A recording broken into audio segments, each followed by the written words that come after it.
We do have a question from our Twitter audience, and it looks like, Jody, it's might start with you, but I'm sure that Cheryl and Joni will also have comments to make. So how will Ohio's efforts be sustained? Well, we definitely have a commitment from our state office, the Ohio Board of Regents, and our state ABLE director and that system.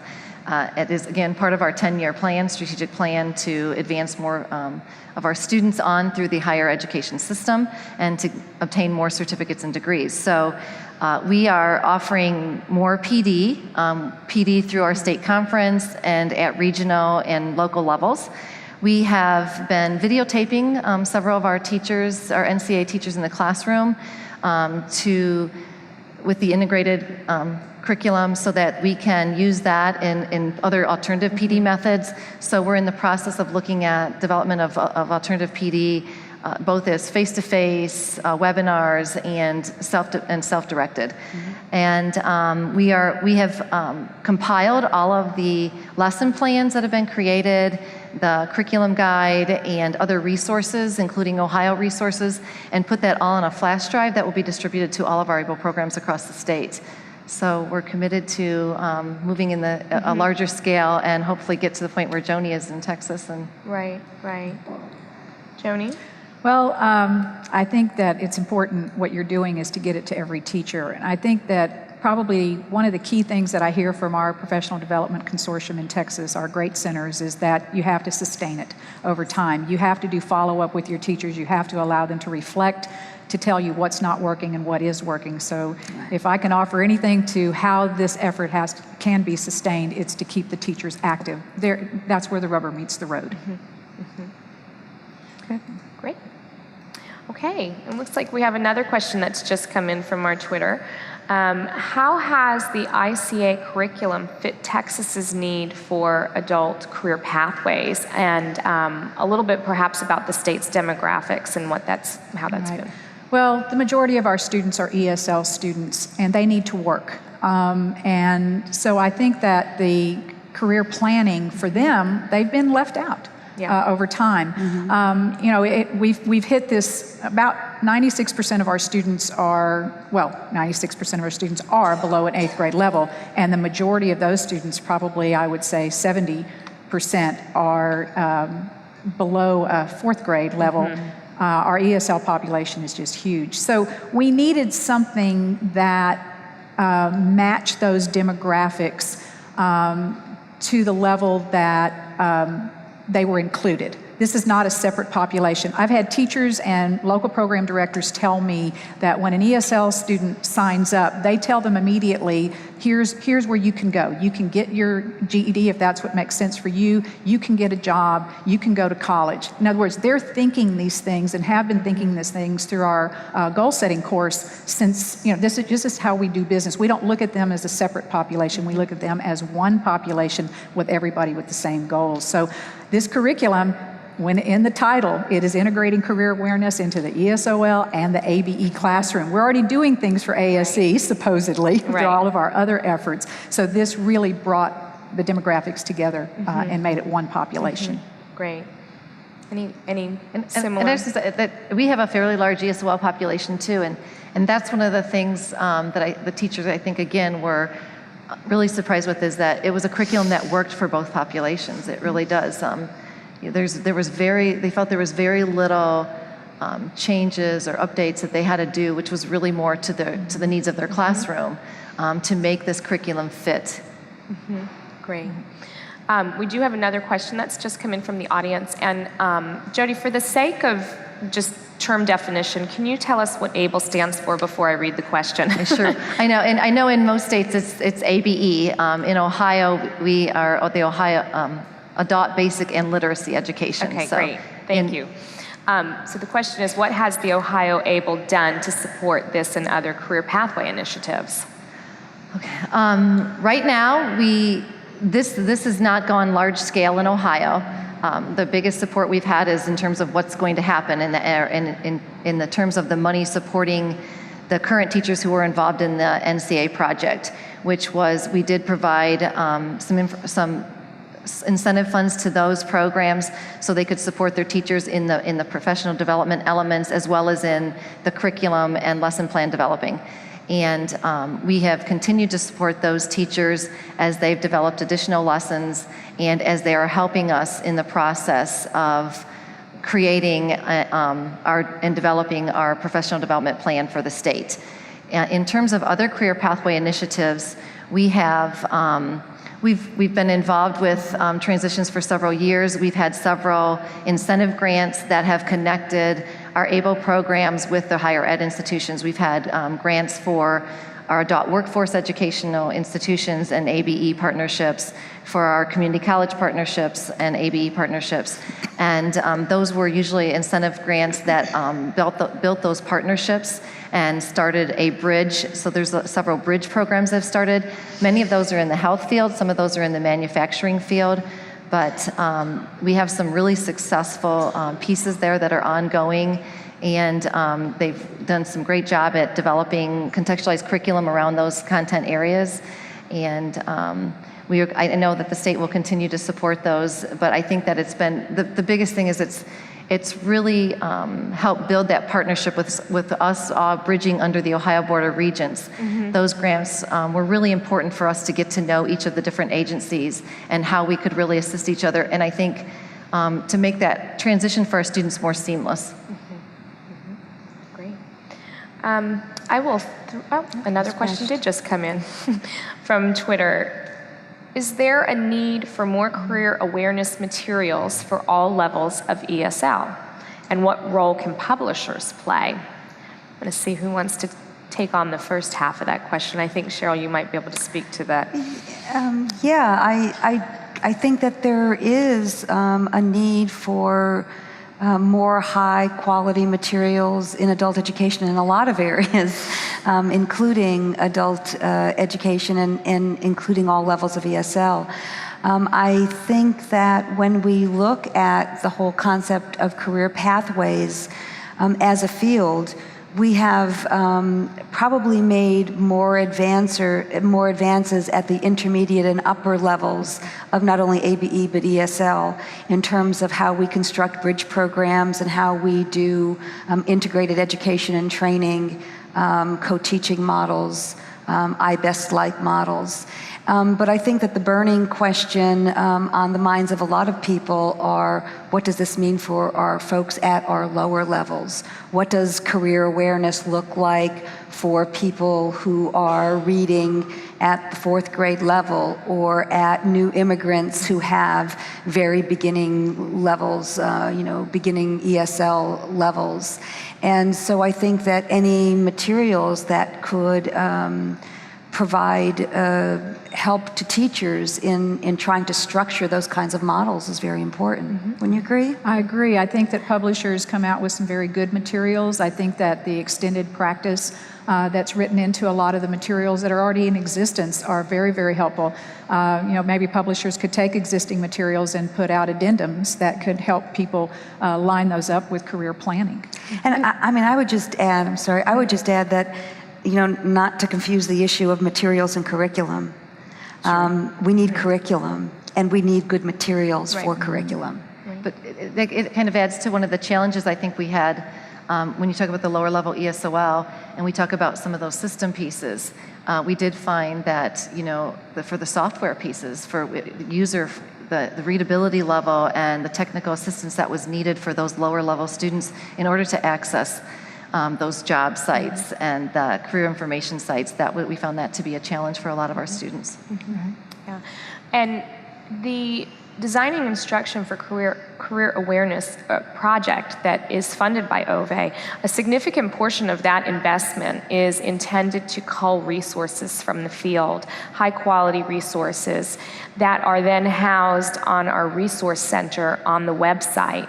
And I will give the website address, we'll post it as well later, but it's www.acp-sc.org. And there is a searchable database there of instructional materials. I'm not sure in terms of the career awareness component that's there. If we don't have a lot of materials, we are seeking input from practitioners continually. So outside of the publishing world, with more organic work that's coming up from the states, we want to get that information in and disseminate it back out. So another audience question: what is integrating career awareness in the ESOL ABE classroom curriculum all about? Well, I can try to answer that briefly. I can just tell you in our survey some of the lessons that teachers found or used the most often, and the most frequently used lesson was using the internet to learn about occupations. There's a lesson there, and then informational interviews, job fairs and career fairs, how to access information there, labor market trends and information, workers' rights, career ladders, setting SMART goals. These are just the topic. These are the names of lessons that people have used. Identifying skills, things I'm good at, career planning process. We all have transferable skills, making a lifeline and things I have done, identifying job values, interest skills, values, matching them to occupations, prioritizing job values, skills, auction, identifying hopes and dreams, and just the culture of being in the job place. So it's a series of lessons. The teachers in the online course have very rich resources and readings that are research-based that create discussion among their peers, and then they are able to take it in the classroom because the teacher is versed in those areas. I mean, they're not just cold turkey trying to figure something out or look it up on a website. They actually have had time to reflect and think about how that integrates into their lessons. Jody, have you had any different experience? Now, other than I can say that it's, again, been a lot of aha moments with it, in that the curriculum has given teachers an opportunity to really break down barriers with students in terms of career, and not just the career awareness, but career understanding. And I think and knowing that those opportunities are available to them. It's the first time that they've really looked at some of the challenges in their past that have held them back or have kept them from believing they could do other things or they could move into a certain career path. So it's given them a real opportunity to explore those and see that there are really a lot of other opportunities out there, and they have the opportunity to go for it. Great. While this question wasn't asked by the audience or the Twitter, I'm sure people are thinking about it from the comments you just made. Can you talk a little bit about the type of teacher prep time it takes to put together the lessons? Well, that is one of the challenges that I didn't bring up earlier. But what one program did, it is a challenge because teachers do need time, and time is precious. And when you're in a part-time workforce, it's very difficult to find those extra 15 minutes or 30 minutes before class. What one program decided to do is just to dedicate an entire week through each semester where teachers get together and actually develop lesson plans. So it was one way that they've overcome this, and that way it wasn't just one teacher trying something, a group was trying something and they were sharing, and it took less time. So that's one suggestion that came out of our surveys, but it's always been a challenge. Jody? I think we've hit the same thing. We definitely have the instructors and the programs who have been involved had to have time to develop and to really look at that. And so they've been fortunate enough to have incentive funds to support that piece. But that is definitely a challenge that we have in Ohio too, with the majority of our teachers being part-time instructors. And it sounds like the both of you have created systems as well where teachers can share resources, yes, whether through small group or through collecting and pulling those resources together, and which will help save time in the long run. And I think the webinar, the way we created the follow-up, teachers are right there reflecting, and then they're sharing, and then they're taking back new resources. Right.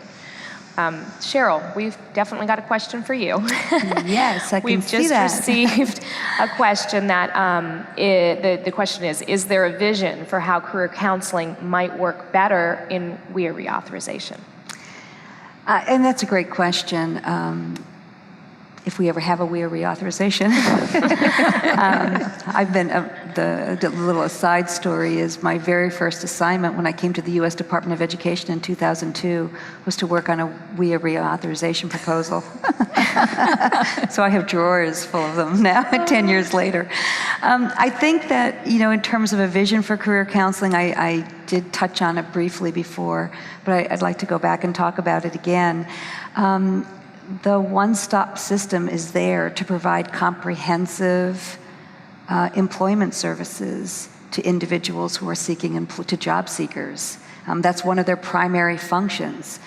Adult education over the years has its connections to the workforce and to labor market outcomes are being proven to be, very closely linked. So I think the whole idea around providing a comprehensive set of education services and employment services to individuals who are low skills is the concept that we really need to get through in WIA reauthorization. I don't think that there are necessarily that Congress did not intend for that to happen in the current incarnation of WIA. And when you go out and talk to folks about their partnerships with the workforce system, people will often cite the difference in performance measures across the programs. So I think that a reauthorization really does have to address and give a better backbone, so to speak, to the concept of common measures, so that when you come together with your WIA partners, everybody in the room is valuing the same thing, because there's that old saying that you treasure what you measure. So if educational services are not valued in a workforce system, it's much harder to link your students to those employment services. So I think that reauthorization can look at outcomes in terms of recognizing the importance of educational outcomes for the workforce enterprise as a whole. And I think there can be incentives for Title I and Title II partners to co-enroll students. I think there could be language in reauthorization that talks about creating education and employment plans for program participants. Right now, Title I talks about employment plans, but I think there has to be a greater recognition of the role of foundational skills in a person's ability to enter the job market in jobs that are really, sustaining jobs. So I think there's a lot of things that can be done in reauthorization to kind of bring the sets of services together that will ultimately result in better career planning and counseling for our students. Great, thank you. I want to encourage you all to keep the questions coming. We only have a few more minutes, and we'll take this one, which I'm going to actually ask each of you to remark on, if you don't mind. And Joni, we'll start with you. From Twitter, how would you encourage programs to get started with career planning and counseling?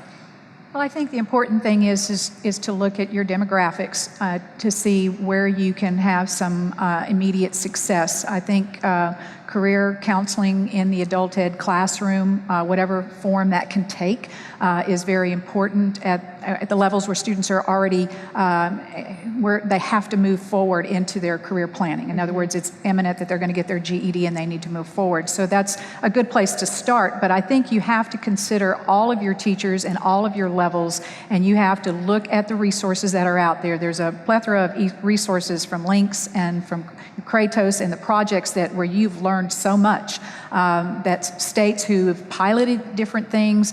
There may not be the level of research that we would all love to have and say this is research-based, but I think that the wisdom and the best practices that have come out of these projects are a valuable place to start. And that is where we started slowly, and when we finally had a little funds to move it forward, then we knew where we needed to go. Great. Cheryl? I am a firm believer in starting with your people who are most excited. Start with your innovators, start with your risk takers.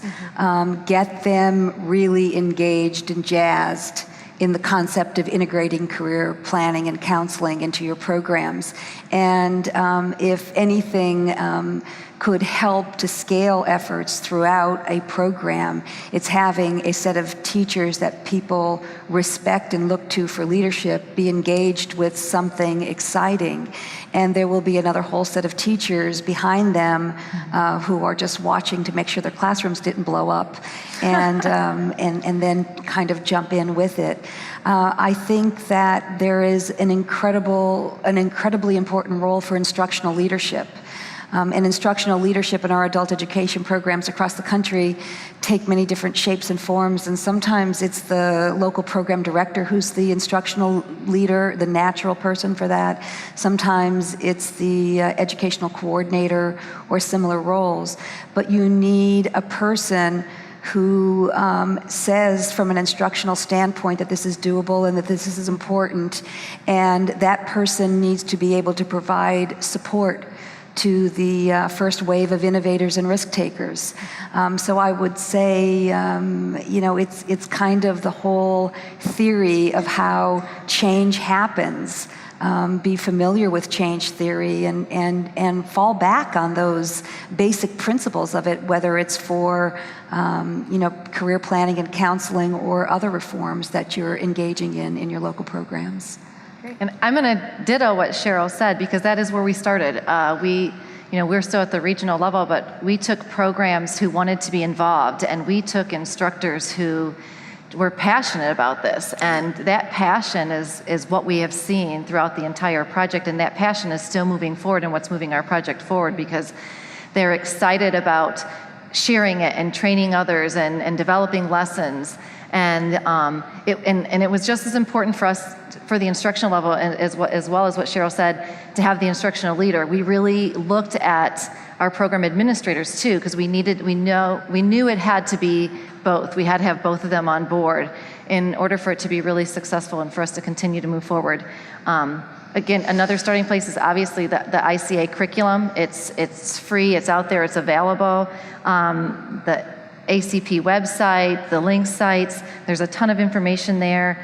And then just getting those individuals in the state involved that can really get on board with you and want to ride the wave and really move it forward.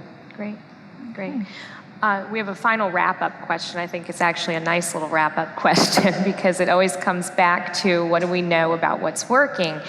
From Twitter, is there any data yet on the impact on learner progress of students participating in the ICA process? And Joni, I'm going to ask you to respond to that because I know you've done some survey work. Well, we've been surveying teachers, and the general consensus is yes, we need to do this. So we have started from the very beginning of our pilot with the ICA collecting data so that we can not only run our data match against our general population who exits, but also against just the folks who went through the pilot on the ICA curriculum. We haven't done that yet. That'll come in November, December of this year.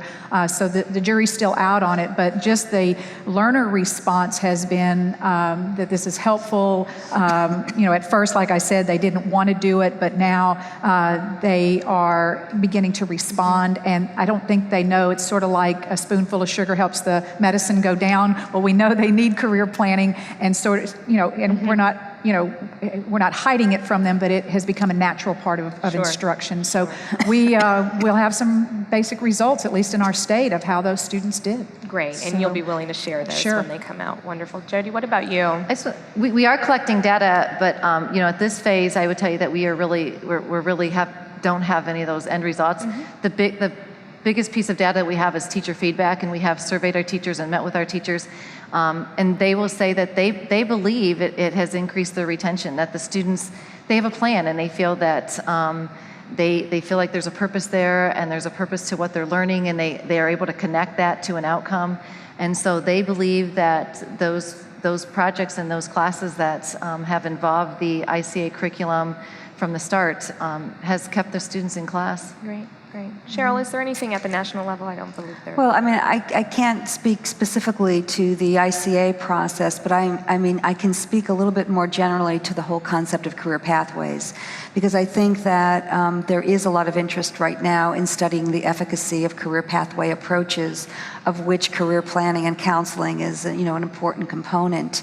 And just, I think the one thing worthy of mentioning is that through funding from the Open Society Foundation, Apt Associates is convening a meeting of researchers and other policymakers to kind of corral and talk about the major bodies of research and evaluation around the concept of career pathways.